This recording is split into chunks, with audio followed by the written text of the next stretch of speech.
noches, bienvenidos todos a Tele Central. Seguimos contando novedades sobre lo que pasó con el submarino Ara San Juan. Antes, esta vez, te vamos a contar antes del miércoles, donde a pesar de que el vocero de la Armada, Balbi, había dicho en su momento que ese llamado, el del miércoles, el último, fue solamente para decir que el buque estaba bien, no fue así. Habían reportado una avería.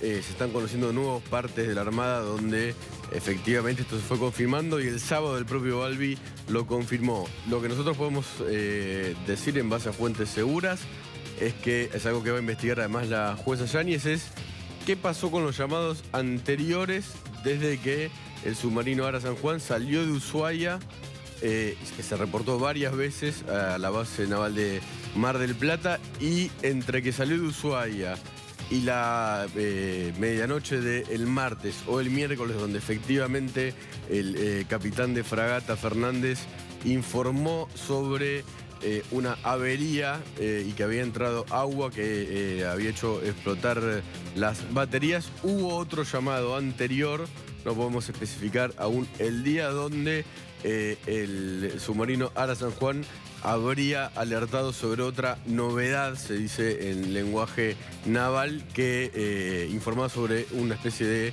problema que, bueno, después se siguió comunicando el submarino, ¿no? Hay que ver cuál es el contenido de los llamados anteriores a los del martes, ¿no? Sí, exactamente lo que estamos contando es que accedimos a través de fuentes seguras, como decía Nico, a la certeza de que hubo muchas más comunicaciones de las que se conocieron y se difundieron hasta ahora entre el submarino y la Armada para hablar de desperfectos técnicos. De hecho, desde el martes a la noche, la medianoche del miércoles, hasta ese último llamado del miércoles 15 a las 7:30 de la mañana, hubo en el medio, esa noche y esa madrugada previa a la última comunicación, muchas llamadas que lo que hacían era poner al tanto a la base naval de Mar del Plata del estado de situación de esta avería. Esto en principio se contradice con toda la información de origen sobre lo que había pasado, porque recordemos que el operativo de búsqueda y rescate se inicia 48 horas después, según un protocolo, y que la primera información hablaba de falta de comunicación.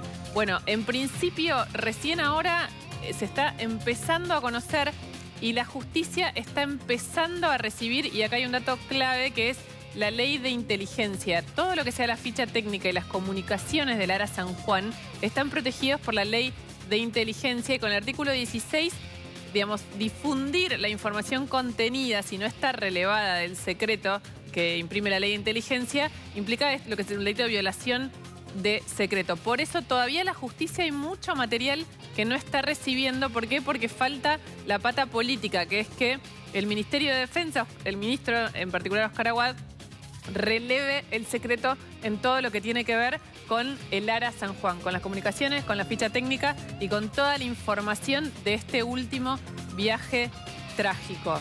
En principio, como decía Nico recién, podemos confirmar que fueron varias comunicaciones más y que de hecho una fue aún previa a ese martes a la noche, donde se suponía que se había dado la primera información sobre una avería. Sí, Balbi el sábado, el vocero de la Armada en este caso, aceptó públicamente lo que se venía conociendo de forma extraoficial. Incluso él había dicho que el miércoles de 15 de noviembre la última llamada del submarino Ara San Juan había sido solamente para comunicarse en tierra y decir que estaba todo bien. Pero bueno, obviamente Balbi habla con cautela y estaban los familiares aún esperando tener otro tipo de mensaje.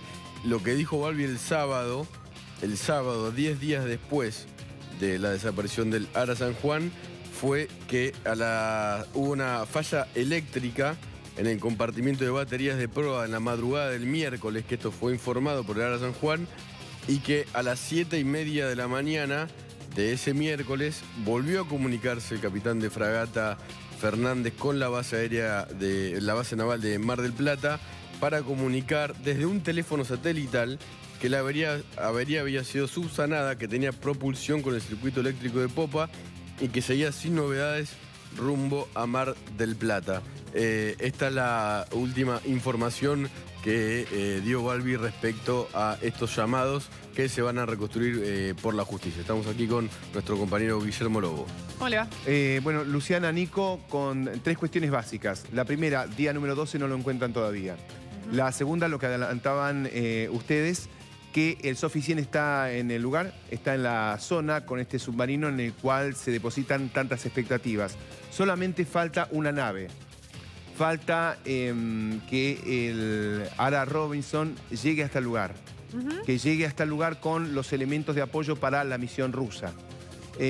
Otro de los puntos importantes es que, y lo he escuchado en varias partes, ¿cómo puede ser que todavía no lo encuentren? Sí, ¿Qué está funcionando es la mal? pregunta, digamos, porque uno ve este despliegue de la última tecnología del mundo. O sea, no hay dudas de que en la búsqueda del submarino está puesta la tecnología más importante de las principales potencias del mundo. La innovadora, ¿no? Se está probando. Nosotros hicimos... Claro, hay un dato, ya ahora no recuerdo cuándo fue el día en que se confirmó esto de que había un lugar muy específico a partir de una supuesta explosión. Pero ya llevamos varios días, ¿no? Sí, nosotros hicimos esa pregunta y lo que nos indican es que formalmente la búsqueda lleva horas, ahora con todos los elementos distribuidos, y tenemos el mapa para repasar esa pregunta. Están en los tiempos y cánones normales para un operativo de semejante envergadura. Vamos a lo siguiente. Siempre tenemos que recordar que en el mar todo es más lento, todo. Sí. Todo. Vos calculás que desde aquí hasta el centro de búsqueda hay casi 500 kilómetros. Sí. En auto nomás, yendo a 100 kilómetros, tardarías 5 horas. Imagínate estas naves con oleaje fuerte. Creo que Bianco decía que el tiempo no nos ayudó. Sí, además. Sí, claro. Sobre 12 días hubo 7 u 8 que fueron espantosos. Bueno, ahí está la última comunicación a la que vos hacías referencia, Nico. No, esta fue la última. Esa es la última, la de miércoles a las 7:30. Pero Luciana, vos decís que hubo anteriores. Sí. Esto Hubo es anteriores. información.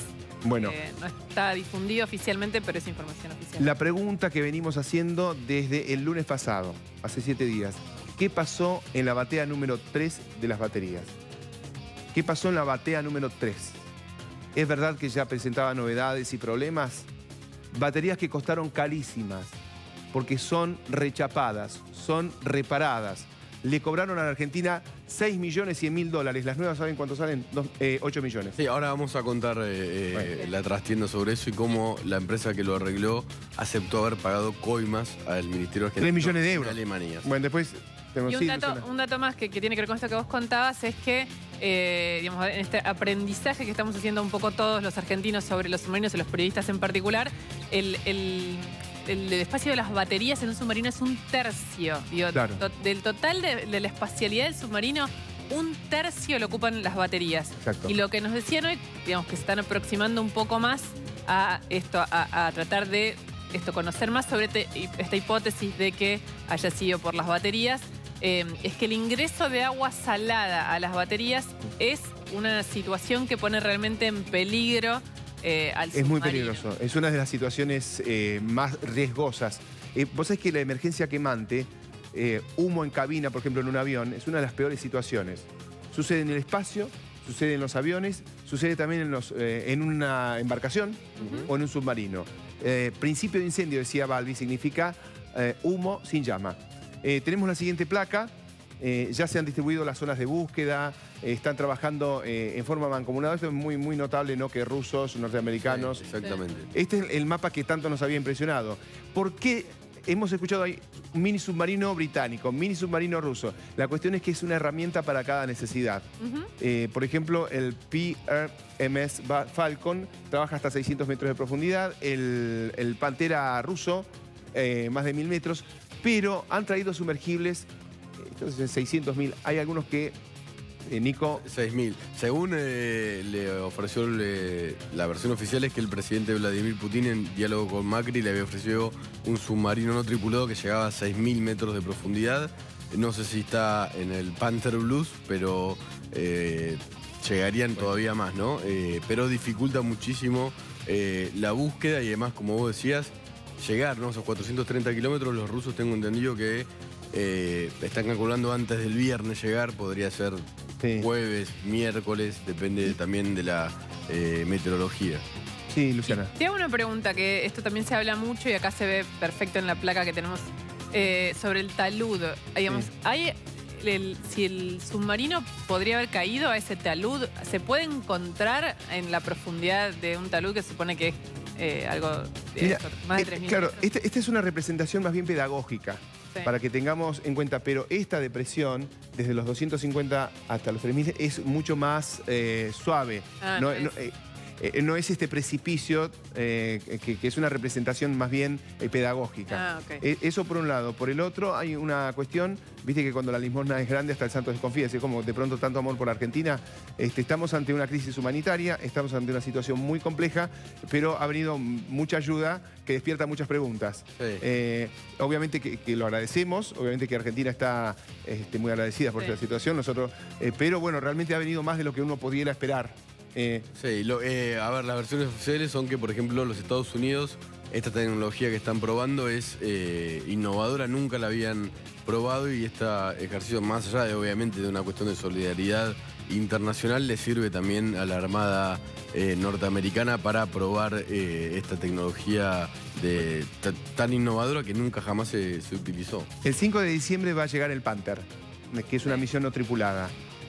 Vos sabés que en 1968 se hundió el K-129 y resulta que los norteamericanos estaban buscando un misil con un robot que se llamaba Fish y se choca con el K-129. Entonces querían izarlo y le encargan a Howard Hughes un tremendo barco, Global Mariner, que era una tremenda tenaza que lo sacaba desde los 5.000 metros, se les rompió a mitad de camino y pudieron izar solo una parte. Digamos que esta cuestión de las búsquedas submarinas a nivel internacional tiene antecedentes. Lo último para comentarles, no sé, producción, si tenemos unas cuadrículas, porque se han dividido cada una de las misiones, cuál es el sector que con el que va a trabajar. Por ejemplo, el Cabo de Hornos 3, ahí está, muchas gracias. Acá se complicó.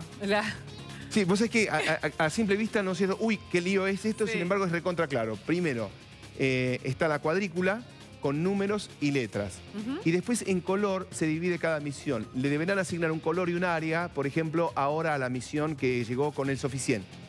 ¿Está confirmado ustedes? Sí, alrededor de las 5 de la tarde sí llegó la Marina norteamericana al lugar y según mi información ya empezaron a buscar debajo del mar. Sí. Por ahora sin novedades, ¿no? Dos cuestiones que quiero que me parece que son importantes. Por ejemplo, se dividen en colores para que en un simple golpe de vista vos ya sepas cuál es el área asignada. El Cabo de Hornos, el Her Majesty's Ship Protector de Gran Bretaña, el Austral, el famoso Scandi Patagonia, ¿se acuerdan? Sí. El primero, ¿no?, que hizo llegar a Estados Unidos. Tiene dos áreas asignadas en verde. Pero lo más importante de esto es cómo la profundidad va aumentando. Acá estamos en 135 metros. Señor director, si podemos llegar a ver acá. 135 metros. Llega a la línea del talud. Esta es la marca del talud. 366 metros. Y si vamos hacia el este, por ejemplo, 1.350 metros. Claro. 1.482 metros. Esta es la pregunta que vos decías, Sí. ¿viste? La depresión. Exacto, sí. Con lo cual, las misiones internacionales están ocupando más que nada las zonas más profundas, las misiones argentinas las menos profundas, y lo que sorprendió es que no haya dado resultado el rastrillaje aéreo. Con los 3 aviones no dio resultado. Claro, porque eso también era una de las formas más fáciles, ¿no?, decían, de encontrarlo, pero supongo que también tiene que ver con cómo está el mar. Tiene que ver con eso y también con la profundidad. Así que sí queríamos compartir con ustedes este mapa y bueno, es una... Sí, Luciana. No, una duda, pues, un poco lo que decíamos antes, lo que nos preguntamos todos. Ahora que está tan restringida, 74 kilómetros cuadrados, dijiste que era la zona de búsqueda. Sí. Esa achicó, creo que estábamos en 600, ¿no? Sí, 500.000, 600.000 kilómetros cuadrados. Se redujo a una opción que parece accesible. ¿Vos crees que sin duda lo van a poder identificar o todavía queda abierta una opción de que no lo encuentren y que se pierda, por decirlo de una manera, en las profundidades del mar? Mira, hubo búsquedas mucho más complejas que esta. Acá hay un dato cierto, concreto, fehaciente, con lo cual tienen todos los elementos humanos y técnicos para encontrarlo. Yo escuchaba a algunos submarinistas que decían que sería esta semana, pero ¿para qué aventurar? No, digo más no, el tiempo que lleve. Digo, exacto, lo van a encontrar. Okay. Lo van a encontrar. La segunda pregunta es si van a poder determinar qué pasó y la respuesta es sí. Okay. Porque se va a poder hacer Primero, si habría alguna posibilidad de vida. Hoy escuchábamos a Babli que decía que había una posibilidad de supervivencia extrema. Lo segundo, si van a poder determinar qué pasó, la respuesta sí. Y la tercera, si lo podrían izar. Yo insisto con ese antecedente de 1974, más allá que salió mal, lograron izarlo, y aunque sea en parte. Sí. También es probable que se saquen fotos y fotos muy precisas, Sí. si lamentablemente no pueden recuperarlo del fondo del mar, y eso ayudaría a los peritajes y a ver efectivamente qué pasó y en qué estado está el submarino, ¿no? Sí. Así que bueno, yo voy a seguir atento y si tengo alguna novedad, Te agradezco comparto. muchísimo, Guillermo. nada. Gracias, Guille. Gracias.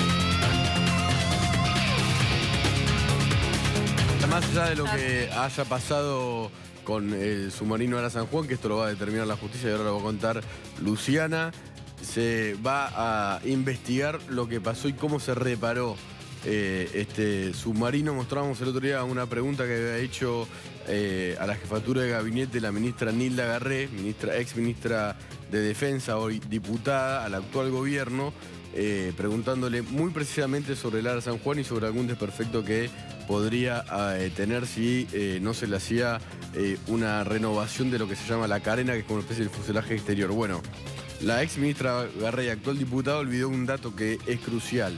En el año 2010, la revista Der Spiegel, se llama El Espejo en alemán, una revista más prestigiosa del mundo, publicó una noticia impactante sobre la empresa Ferrostal, que es la que arregló las baterías exacto. del Ara San Juan. Sí. ¿Cuál es la noticia? Que ejecutivos de esa empresa en Múnich, ante la justicia alemana, confirmaron y confesaron que habían pagado coimas para ganar contratos con el Ministerio de Defensa argentino.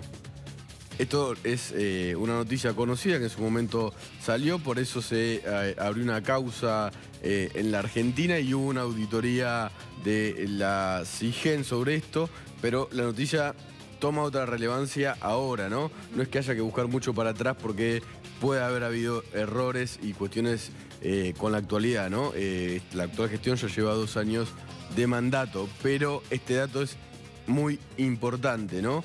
Este informe es un informe de la jefatura de gabinete de ministros cuando el ministro era Aníbal Fernández y se le pregunta en el inciso 366 si conoce la versión publicada por la revista alemana Der Spiegel, ampliamente reproducida en la prensa nacional e internacional a principios del mes de abril del 2010, esto salió mucho en los medios de acá, sobre la existencia de una investigación en la justicia de la República Federal de Alemania respecto al pago de sobornos por cifras millonarias a funcionarios argentinos que revistarían en el Ministerio de Defensa y en la Prefectura Naval Argentina, Guardia Costera Argentina, según el artículo de la publicación mencionada.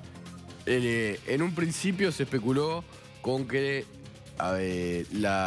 este pago de coimas confeso por Ferrostal en Múnich tenía que ver con la construcción de unas naves marítimas que se iban a hacer en conjunto con Chile, pero, y esto es información de la jefatura de gabinete en el 2010.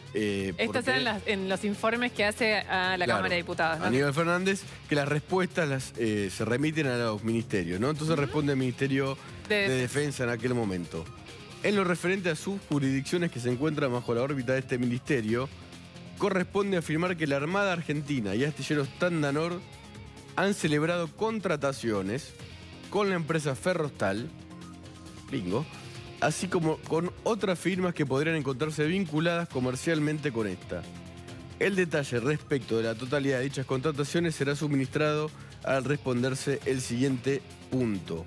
Sigue la explicación y efectivamente lo que dice el Ministerio de Defensa en aquel momento, esto es la respuesta de Aníbal Fernández, jefe de gabinete, ante las preguntas que le hicieron en el 2010 en el Congreso de la Nación, dice: el 1 de diciembre del 2005, el Estado Mayor General de la Armada, representado por el jefe de la Comisión Naval Argentina en Europa, el capitán de navío Néstor Omar Costa, a raíz de la aprobación dada al contrato por el director general de materia naval, en ese entonces el contraalmirante Gustavo Efraín Leprón, suscribió un contrato con la empresa Hawker GmbH por los trabajos de replacado de 964 celdas de batería de propulsión tipo Barta, bueno, hay una cuestión técnica ahí, para el submarino Ara San Juan por la suma de 5.100.000 euros.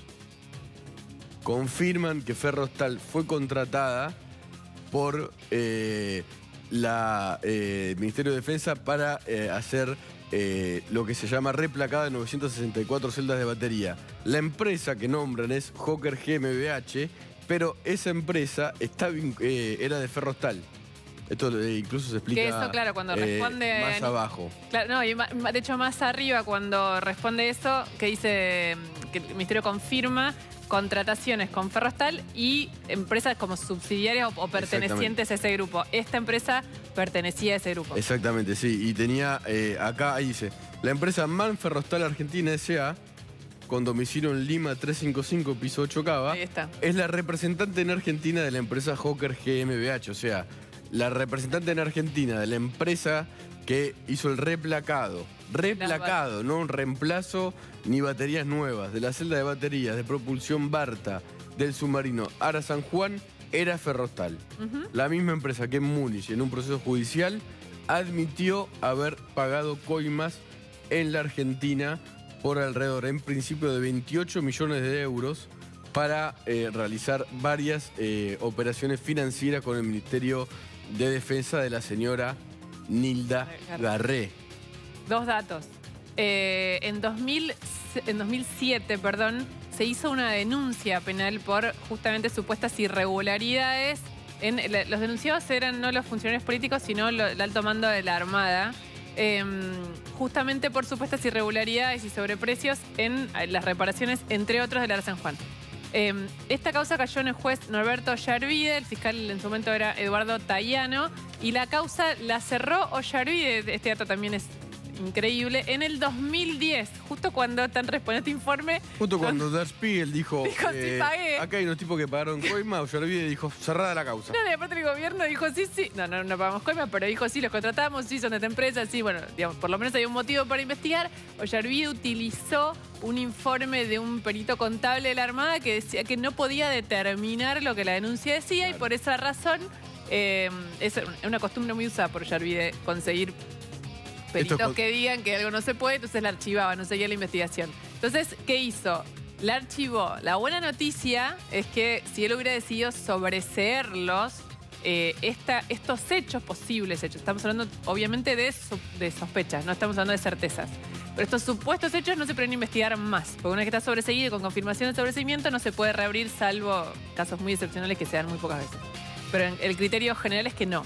¿Qué pasó? Ollarvide por ahí vio que era demasiado y la archivó. Archivarla, ¿qué implica? Implica que si, por ejemplo, ahora, o a lo mejor alguien retoma este papelito... Sí, la coalición cívica de Elisa Carrió está trabajando en una denuncia sobre el tema y esto también lo había denunciado en su momento diputados de Bloque Radical, ¿no? Bueno, y hoy también se hizo una denuncia en Comodoro Pi, la hizo un dirigente del PRO que cayó en Policita y en Cervini. Pero lo natural, el destino final de esto es que con seguridad el fiscal Tayano va a pedir la reapertura al juez que ahora está a cargo de esta causa, que es el juez Sebastián Casanelo, de la causa no, digamos, de ese juzgado en donde Ollarvide dictó este archivo, que es el juez Sebastián Casanelo, y en ese caso todas estas operaciones se volverían a investigar, esta vez por lo menos leyendo el informe de jefatura de gabinete. O esto leyendo con respeto de la Armada, que está pasando un muy mal momento y que no son responsables de lo que pasó antes. Ollarvide, con esa sagacidad, entre comillas, que solía caracterizarlo, dice, hay una denuncia contra la Armada, ¿no? Dicen los ejecutivos de Ferrostal que pagaron coimas. ¿A quién le pido el peritaje contable? A los denunciados. A la Armada. A la Armada. Y el perito contable de la Armada, ¿qué va a decir? Que no pudo demostrar Que no pudo los contenidos demostrarlo. de la denuncia. La denuncia igual no era tan específica, más o menos, tenía partes muy específicas y partes que no. Sí, lo que no hizo es pedir un exhorto a Múnich a decir, No, exacto, pero no. Díganme, justicia de Múnich, ¿es verdad que los ejecutivos de Ferrostal confesaron como arrepentidos de haber pagado coimas en Argentina para conseguir contratos? Entre ellos, el de la reparación a media, yo no sé cómo llamarlo, de las... No, bueno, no. El replacado de las eso es baterías. algo que No las reemplazaron. No importa, pero eso es algo que deberían determinar después la justicia si lo que correspondiera a un reemplazo o una reparación. Eso realmente son especificaciones técnicas que desconocemos. El asunto es varios asuntos a la vez, ¿no? Digamos, en principio, si se pagaron coimas, Ollervie cerró la causa antes de leer Múnich, Der Spiegel. donde los alemanes no, con estas cosas no son como ya. No sé, sí, no son... No hay un Ollerviden. No leyó Der Spiegel y la archivó. Pero bueno, eso podría reabrirse. Después hay otro tema que lo publicó Huelconada de la Nación el domingo, que son 2 informes, uno de la CIGEM y el otro del propio Ministerio de Defensa, realizados entre 2015 y 2016, en donde apuntan hacia lo mismo. Obviamente todo esto estamos hablando es previo, completamente previo y desconociendo el destino del Ara San Juan. Y que no, a ver, en principio no hay una conexión con el accidente No, por o eso, lo ahora, que sea, o el ahora vamos error a llegar a lo otro. del Ara San Juan, sino que es un dato inquietante. Exacto. Esos informes lo que marcaba era, en principio, algunas irregularidades, algunas de envergadura, por decirlo de alguna manera. Y hablaba, por supuesto, de estas 2 empresas, porque distintas, la parte del motor creo que la hizo Ferrostal directamente y la otra parte la hizo la otra empresa que no me acuerdo. La subsidiaria que nombramos recién. Y que, por ejemplo, demoraron... muy efectiva. Demoraron ganando las licitaciones, Ferrostal. 4 años, 4 años... Garré. 4 años. Demoraron en, digamos, adicionales en la parte de reparación de baterías. Estoy citando una nota, como decía recién, de Alconada de la Nación. Entonces, ¿esto qué hizo? Que se venza la garantía. Digamos, la obra demoró 4 años más, se vencía la garantía y eso te deja una situación obviamente más precaria, ¿no? Con respecto a la reparación, y con los motores pasó algo muy similar. Esa, entre otras muchas irregularidades, fueron detectadas ahora en los últimos 2 años. De todos modos, digamos, hasta ahora para el gobierno no habían necesariamente significado un ilícito, ¿no? En esos informes no están hablando de corrupción. Sí. Están hablando de posibles irregularidades en las obras de reparación. Y después tenés lo de ahora, que es verificar, digamos, el hecho que tiene la justicia federal de Caleta Olivia hoy es si se quiere, viaje trágico, el último viaje de este submarino, que es si hubo, antes de salir, en su ficha técnica o en su control previo a zarpar, alguna falla técnica que podría haber sido detectada, que fue detectada y se ignoró, o en el tratamiento de la emergencia, de cuando informaron que había novedades y que esas novedades eran preocupantes, y por qué no nos hicieron volver directamente a la costa rápidamente. Digamos, ¿qué fue ese intercambio que hoy empezamos el programa hablando? Es la clave de una investigación penal que está empezando, no tiene imputados, no se sabe si hay delito, esto digámoslo, y que además hay un tema fundamental que para empezar necesita que encuentren el submarino. Exactamente. También. A ver, hay 2 partes de esta historia. Una es a futuro, encontrarlo. Otra es para atrás. ¿Qué pasó? Hay una historia que empieza hace muchos años. Alemanes que dicen pagamos coima para ganar contrataciones. La ganaron, sí. Quisieron justo reparar las baterías que después se informó el capitán de fragata Fernández a la base aérea de Mar del Plata que habían sufrido un desperfecto. Fue por ese desperfecto o por la contratación irregular que el desperfecto ocurrió. No se sabe. Navegó mucho el buque Ara San Juan y sumergido muchísimo. Pero es una investigación que se tiene que hacer. Hay un dato. Lamentablemente el jefe de la base aérea de Mar del Plata, de la Marina, renunció hace varios días o pidió el pase. De la base naval. De la base naval, sí, perdón. Gracias. Renunció hace varios días. Está con una especie de depresión porque algo pasó en estas comunicaciones anteriores que él considera que, lamentablemente lo digo, porque es gente que no actúa duro, no actúa adrede, que conoce, que casi que es su familia, el Ara San Juan y la gente que estaba adentro, lo llevaba a dar una orden que tal vez haya estado equivocada. No le estamos echando la culpa al jefe de la base aérea de Mar del Plata. Él mismo renunció, agobiado por esta situación. Se preguntan, entre otras enigmas, ¿por qué no volvió directamente a la costa más rápido, la costa inmediata, que se iba a Mar del Plata? Lo que nosotros sabemos es que se consideraba que se le dio la orden al Ara San Juan de ir a Mar del Plata porque esa base aérea está construida con... otra vez dije base aérea, perdón, base naval, gracias Lu, con una profundidad que permitía al submarino, aún teniendo una avería, tal vez llegar en forma más segura que si iba derecho a una costa más cercana, que no estaba preparada para recibir un buque de guerra furtivo y preparado para no ser detectado como el Ara San Juan. Estábamos contando estas irregularidades que van a ser denunciadas por la coalición cívica de Elisa Carrego, que está siguiendo el tema en persona. Atención, lo habían denunciado también los radicales en su momento, Mario Negri y Miguel Giburgia, y había un denunciante, un primer denunciante, José Gómez, que denunció esto hace muchos años y que la causa quedó en la nada. El teniente José Gómez, hay una nota sobre él. Presenté un pedido de investigación al Ministerio de Defensa. Pasaron varios meses y el Ministerio de Defensa no aportó solución a lo que yo había pedido, entonces tomé la decisión de presentar la denuncia penal en Comodoro Pi. Causa que recayó en el entonces juez Norberto Yervide. Exactamente, sí. La cosa que había notado es que el Poder Ejecutivo gestionaba exuberante suma de dinero para los mantenimientos, para reparaciones ahí en el astillero, y que en realidad lo que yo veía es que los trabajos lo hacían los propios marinos. Estas irregularidades podrían provocar que las unidades no salieran en óptimas condiciones. Totalmente. Tiene conectividad, la corrupción tiene conectividad con la falla operativa de muchas unidades.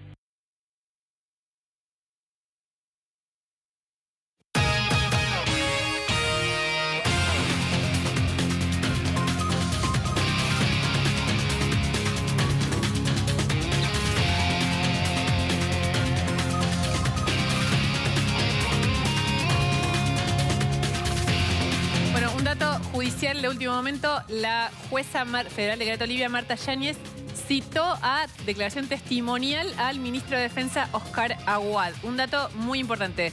Efectivamente es una citación testimonial, ya le llegó el oficio, es un interrogatorio con una cantidad de preguntas que tiene que responder, pero al tratarse de un ministro, el código lo que hace es que conteste por escrito, ¿está bien? O sea, él puede decidir sacar esa prerrogativa que tiene por el código e ir personalmente, pero en principio el ministro Aguad va a responder a todas estas preguntas que son consultas que la jueza federal Marta Yáñez quiere hacerle a él como ministro de Defensa a cargo de esta situación y que son netamente informativas. Él tiene, obviamente es una declaración testimonial, con lo cual... No es como sospechoso, sino como testigo para con juramento decir la verdad. Eso es lo que quería decir. Con juramento de decir verdad, esta información estaría llegando a esta respuesta por escrito, como les decía, es un oficio con todas las preguntas, porque los ministros y el presidente tienen esta situación, y algunos otros funcionarios también, esta situación de que por el código responden por escrito. Les manda la justicia las preguntas.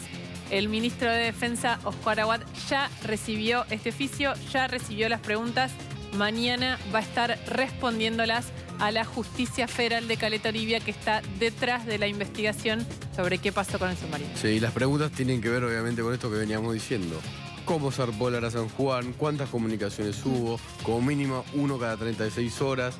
¿Qué informó la Armada sobre esa situación? Si él estaba al tanto de lo que le decía la Armada, si finalmente el almirante Ruhr le comunicó y cuándo a él que el submarino Ara San Juan había tenido problemas, si conoció inmediatamente o no cuáles eran esos problemas y si considera que hubo algún otro tipo de responsabilidad en la fuerza, ¿no? Hay un tironeo y una tensión que mejoró en los últimos días entre Aguad y el almirante Ruhr, que, según mi información, sí le comunicó a Oscar Aguad entre el jueves y yo considero que el viernes, que el Ara San Juan había perdido contacto, estaba extraviado, según publicamos nosotros el parte de la Armada, pero dicen en la Armada esto tiene que ver con las 48 horas que tenían que pasar de acuerdo al protocolo para activar el operativo de búsqueda. Esto continuará. Está en los Estados Unidos de Norteamérica, en la zona de búsqueda. Su submarino se ha sumergido. Se considera que el Ara San Juan, y esta información, está a más de 500 metros de profundidad. Va a llegar antes del viernes, tal vez mañana, tal vez pasado, el Panther que contaba Guillermo Lobo, que lleva al submarino ruso que puede llegar hasta los 1000 metros de profundidad en esa plataforma continental que es irregular y no un abismo. Esto significa que incluso que el Ara San Juan podría estar en una especie de valle o hueco, no sé cómo llamarlo, de esta es como si fuera una montaña, pero abajo del mar, con todo lo que esto implica. Por ejemplo, no hay luz. No hay luz, es oscuridad. Pasamos a otro tema muy importante.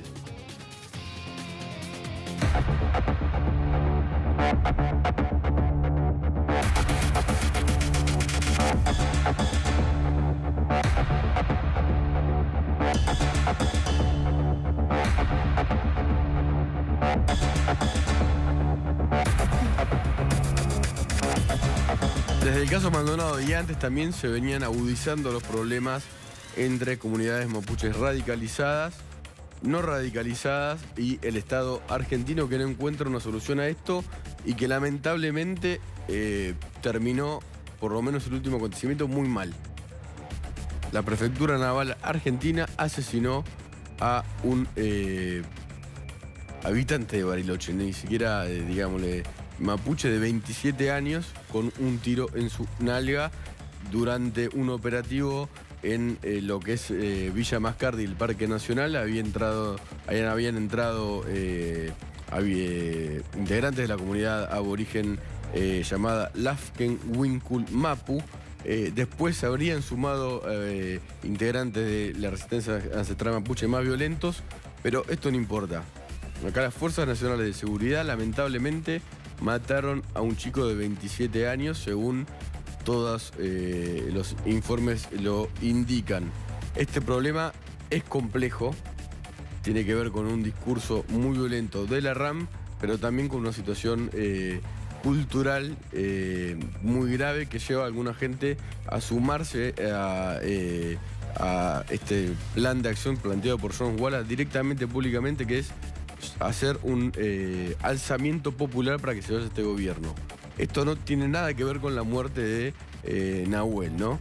Así no se van a resolver las cosas nunca, al revés, peor. Claro, y ahora lo que se sabe es cómo fue esta situación que, recordemos, tuvo ahora, digamos, un episodio el domingo con la muerte de Rafael Nahuel. Pero, claro, arranca en verdad el 10 de noviembre pasado, ahí en Bariloche, una machi. La machi es una especie de una figura médica o líder espiritual dentro de la comunidad mapuche. Es una adolescente, tiene 19 años. Esta chica, esta adolescente, marcó como lugar sagrado este parque, un lugar especial sobre el lago, sobre el Parque Nacional Mascardi, sobre el Parque Nacional, cerca del lago Mascardi, y fue con un grupo de gente a tomar ese lugar para marcarlos, dicen dentro de la comunidad mapuche, como un nehue. Un nehue es como un lugar espiritual donde se van a reunir de ahí en adelante el resto de los integrantes de la comunidad mapuche. Ahí empieza directamente una toma de un lugar, que es un espacio que pertenece al Estado, que es el Parque Nacional, sobre el lago Mascardi, del 10 de noviembre en adelante. Y ahí lo que cuentan y lo que podíamos averiguar en las últimas horas en Bariloche es que a esta comunidad mapuche se le empieza a acercar, por ejemplo, la familia Walla. En este caso, Fausto Jones Walla, el hermano del detenido Facundo Jones Walla. Y Fernando, ¿no? Y Fernando que era el ex Flower. Que de hecho tenían en su momento, digo también esto para aclararlo, en Bariloche los mapuches tradicionalmente no reconocen los Walla como un liderazgo mapuche. A tal punto, y esto nos explicaban hoy, que Jones Walla tenía una organización que se llamaba Mapu Urb, que es mapuches urbanos. Sí, que de hecho... que poco tienen que ver con si querés las afueras de Bariloche o toda la parte, digamos, más cercana a la cordillera o de lugares el Alto ancestrales que Bariloche, reclaman. donde hay una situación de pobreza importante. Sí. Bueno, lo cierto es que ellos llegan a este lugar, se instalan allí, empieza un proceso de desalojo por parte de las fuerzas federales. Eso con te la quería justicia. consultar, Rodri. Digamos, el jueves se llegaron grupos de élite de las Fuerzas Federales Nacionales para intervenir por una orden del juez federal Gustavo Villanueva para desalojar este predio. Digamos, a partir de ese momento entiendo que queda una zona en donde todavía había gente y por eso había un sistema de patrullaje permanente de la prefectura. Claro, es exactamente eso. Lo que sucede es que, digamos, caen algunas personas detenidas que participaban, que trascendió, que eran o algunas mujeres que estaban en el lugar y el resto de los hombres que estaban en el lugar se van, como si te dijera, hacia la montaña, hacia arriba y se pierden en el lugar. Obviamente que estamos hablando que no es una planicie, no es una llanura, es un lugar con vegetación importante. Es un parque nacional. Y es un parque nacional, claro. Ya no están tomando en palabras de la RAM, un terreno de un magnate internacional maléfico, sino un parque nacional. En principio por gente pacífica y después se sumaron... claro, y ahí lo que sucede es que van las fuerzas federales con la orden del juez y directamente se produce esta situación que mencionaban recién y que hoy hablaban de desalojo, donde termina con el disparo. Por eso, que lo que pasó no tuvo nada que ver con la orden del juez, digamos, No. lo que la muerte, el asesinato de este chico, que tampoco pertenecía, de hecho habló un cura de Bariloche, habló el obispo de Bariloche que está intermediando en el conflicto, como decía Nico, que es un conflicto socialmente complejo, el conflicto que digamos, es previo a esta historia que estamos contando. Lleva muchos años. Pero en el medio lo que sí es concreto es que, bueno, digamos, las fuerzas de seguridad estaban armadas con 9 milímetros y terminó matando a un chico que como contaban hoy curas y obispos de Bariloche, no era un miembro, el chico que murió, de ninguna sección, digamos, Lo que sí extrema. había es un vínculo parentesco entre una de las chicas que estaba detenida, que la detuvieron el jueves, que estaba ahí, y este Sí, chico. a ver, hiciera un mapuche radicalizado, tampoco se justifica Sí, claro. la muerte. Ahora, sí, la RAM está buscando alzamientos populares y lo dice John Wall así. Tiene que haber alzamientos, rebeliones armadas, dice, para que se vayan los fachos de este gobierno. Y tampoco es así, no estoy justificando el muerto, al contrario. Por eso el tema es muy complejo y hay gente que no está radicalizada que termina sumándose a ese discurso. Está Gustavo Tubio, nuestro compañero en el lugar en Villa Mascardi. No sé si nos escuchás, Gustavo, aquí Luciana Geune, Rodrigo Alegre y Nicolás Wiñaski te saludan. Hola chicos, sí, aquí seguimos. Estamos en el lugar donde todo ocurrió, estamos en el Parque Nacional Nahuel Huapi. Ya se hizo de noche, ustedes pueden ver presencia policial. Es muy curioso y es muy loco todo lo que ha pasado, ¿no? Yo recién los escuchaba, cómo iban contando todo lo que ha pasado en estas horas, en estas 3 semanas, de hecho, las 2 semanas de toma, hasta el jueves que los desalojaron, hasta el sábado que esta patrulla asegura haberse enfrentado a los tiros de una manera muy pero muy violenta, ¿no? Porque los prefectos aseguran que del otro lado había un grupo paramilitar directamente, que usaba máscaras antigás, que se movía paramilitarmente con gritos específicos en el ataque, que usaron armas de fuego y aseguran los prefectos que sacaron sus armas de fuego, de hecho cambiaron las municiones para defenderse de un ataque porque corría peligro sus vidas. Sí, te escucho. Te hago una pregunta. ¿Qué certeza o qué prueba hay de que efectivamente la comunidad mapuche haya disparado con balas de plomo? ¿Hay alguna prueba sobre eso? Por eso te digo que es muy loco todo esto, ¿no? Porque, ¿qué hizo el juez? Sacó a la prefectura del lugar. ¿Qué tenés que hacer después, inmediatamente después, lo más rápido posible? Una pericia. Cuando se comete un crimen, un asesinato. La pericia, obviamente. No se hizo la pericia en ese momento. Esto fue el sábado a las 4 de la tarde. Hoy, lunes a esta hora, y todavía no se hizo. Ayer vino el juez porque tenía el dato, le habían prometido de alguna manera que se iban a entregar y le tenían que garantizar al juez, querían los mapuches garantías para entregarse. Vino el juez, vino la fiscal, vinieron delegados políticos, representantes de distintos partidos, vino la DDH, vino el obispo en persona. Llegan hasta aquí y esta gente no se entregó. Tan solo firmó un acuerdo para que el juez pueda entrar a hacer las pericias. Claro, esto fue ayer. Hoy aparentemente está viniendo desde Buenos Aires una caravana que incluye toda la logística técnica de Gendarmería, pero va a llegar para 72 horas después para hacer la pericia técnica en un lugar que está totalmente ocupado. Ahora hay más gente en el cerro que la que había el jueves cuando se hizo el desalojo. ¿Qué podés encontrar? La verdad, es una escena absolutamente sucia se va a encontrar la Gendarmería cuando llegue. Evidentemente una escena del crimen muy pero muy sucia. Porque las primeras horas son claves porque si hubo un intercambio de disparos tiene que haber cápsulas por el lugar, plomos incrustados en los árboles, casquillos. Yo recién te escuchaba hace un ratito hablar de la autopsia al joven muerto. Sí. Y que se confirmó y hablaba algunos datos de la autopsia. Lo que te quería preguntar es, casi siempre los peritos lo que hacen es un estudio que se llama dermotest, que significa que es ver si hay deflagraciones de pólvora en las manos o en alguna parte del cuerpo. ¿Se sabe eso si este chico lo tenía o no? Digo, para poder llegar un poco hacia el lugar de si había armas en el lugar o no y si el indicio del cuerpo de este chico estaba ese rastro. Es vital todo esto. Ese dato específico que vos decís todavía se está analizando, no está todavía plasmado en el expediente. ¿Qué datos claves salen de la autopsia? Primero la edad, porque se decía 27 años. De hecho, este muchacho Rafael Nahuel tenía 22 años. Y después lo que se sabe, ya esto es concreto, es que la bala que lo mata es una bala calibre 9 milímetros. El mismo calibre que las balas que usa la prefectura. De esta manera, ¿por qué es muy importante? Primero porque es la misma calidad de bala que usa la prefectura. Y después porque se estaría descartando la posibilidad de fuego amigo. Porque se habló también de la posibilidad que en el intercambio de disparos este muchacho haya recibido un balazo de 38 o de 22, que aparentemente eran las armas que usaban los mapuches en este enfrentamiento. Esto no pasó. Lo que se sabe claramente es que lo mató una bala 9 milímetros, la misma calidad de bala que usa la prefectura. Ahora, ¿de qué manera? ¿Cómo fueron los hechos? Gustavo, obviamente, esto lo tiene que determinar una pericia que no está. La última y te liberamos. ¿Hay algún prefecto detenido o demorado por esta situación?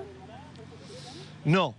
Están separados de la causa. Sí están las armas sí han sido totalmente incautadas. Las armas de prefectura. Las otras, las que habrían usado del otro lado, nadie las tiene. Gracias. Muchas gracias, Gustavo. De nada. Gracias.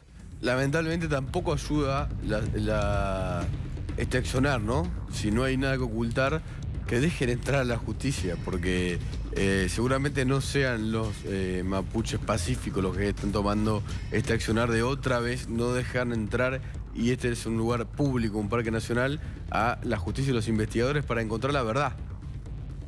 La verdad. ¿Quién mató a Nahuel, cómo y por qué? Y si los otros dispararon o no. Vamos a una tanda, se quedaron los dos mirándome. Serios. Después de la tanda, mucha más información la tengo escrita acá y no la voy a decir. Bueno. Ya volvemos. No hay que vivir. Ya tenemos que entregarle desde ya no está Horacio Jaunarena con Joaquín Morales Solá, Héctor Daer, Jorge Brito y Germán Garabano. El ministro de Justicia. Jorge Brito declaró hoy en la causa Conexa a Chicone, se lo acusa de haber financiado la compra y el funcionamiento de esa imprenta cuando estaba en manos de Amado Udú. Presentó un escrito, dijo que se ponía a disposición de la justicia, fue indagado, seguramente sea procesado y sí, puede ir a la cárcel con un juicio que va a llevar mucho tiempo, es muy probable. ¿Nos vamos? El juicio, ¿no? Nos vamos. Quédense con Joaquín Morales Solá, Jaunarena Daer y Germán Garabano. Hasta mañana.